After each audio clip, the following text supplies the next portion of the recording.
Yeah, so I spent the first 10 years of my career as a professional surfer, traveling around the world, visiting amazing countries. Then I joined the financial services world in sales operations.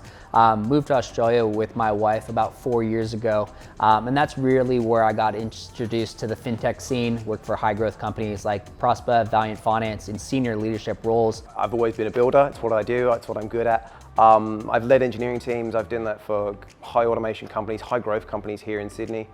Well, I think Nick and I found each other because we came in, we met at some of the networking events prior to the official kickoff of the program.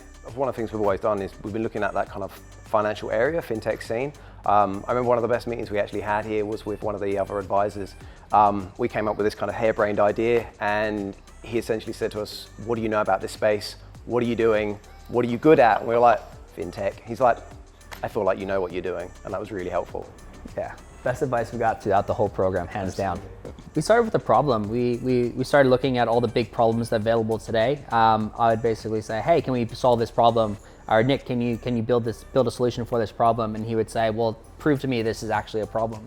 The initial inception for this was, Nath had the idea of, let's build a dashboard, let's build this, let's do a mobile app.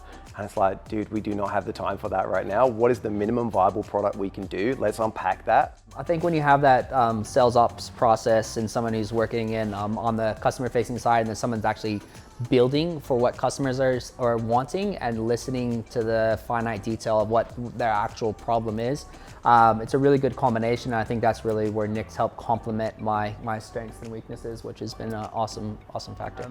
Yeah, so the program's been actually a really great launching pad. Obviously getting the initial funding was a big helped us bring on some core first hires, which are really critical for us to be able to actually prove and further validate the business model.